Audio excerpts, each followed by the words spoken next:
ଓଡ଼ିଶାର ଅଗଣିତ ଦର୍ଶକ ଭାଇ ବନ୍ଧୁମାନଙ୍କୁ ମୋର ପ୍ରଣାମ। ବନ୍ଧୁଗଣ, ଜୀବନରେ ମଣିଷ ଯେପର୍ଯ୍ୟନ୍ତ ନିଜେ ନ ଚାହିଁଛି ଯେ ମୁଁ ସୁଖ ପ୍ରାପ୍ତି କରିବି, ସେ ପର୍ଯ୍ୟନ୍ତ ଭଗବାନ ବି କିଛି କରିପାରିବେ ନାହିଁ। ତେଣୁ ସୁଖ ପାଇବା ପାଇଁ ହେଲେ ପ୍ରଥମେ ନିଜର ପ୍ରଚେଷ୍ଟା ଦରକାର। ନିଜେ ନିଜକୁ ଜାଣିବା ଦରକାର ଯେ ମୁଁ ଖୁସିରେ ରହିବା ପାଇଁ ମୋତେ କ'ଣ ଆବଶ୍ୟକତା ରହିଛି। ତେଣୁ ପ୍ରଥମେ ନିଜେ ନିଜକୁ ବୁଝନ୍ତୁ ଯେ ଖୁସି କ'ଣ।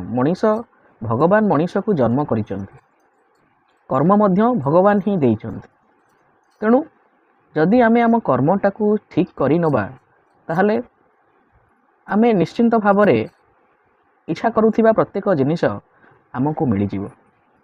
ଯଦି ଆପଣ ସ୍ୱର୍ଗ ସୁଖ ଭୋଗ କରିବା ପାଇଁ ଚାହୁଁଛନ୍ତି, ଆପଣ କହିବେ ସ୍ୱର୍ଗ ସୁଖ, ଆମେ କ'ଣ ସ୍ୱର୍ଗକୁ ଯିବା?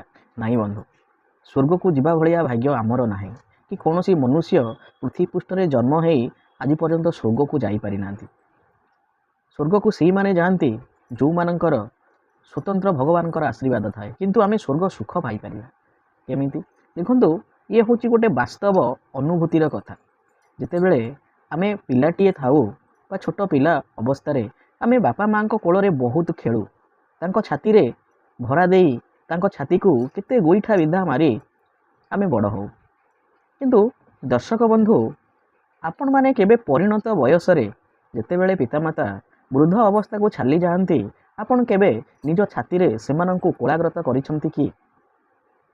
ଯଦି କରିନାହାନ୍ତି, ତାହେଲେ ଥରେ ପ୍ରାପ୍ତ ବୟସରେ ଆପଣ ବାପା ମାଆଙ୍କୁ ନିଜ ଛାତିରେ କୋଳାଗ୍ରତ କରି ଦେଖନ୍ତୁ, ଆପଣ ବାସ୍ତବରେ ସ୍ୱର୍ଗ ସୁଖ ଆପଣଙ୍କୁ ମିଳିଯିବ।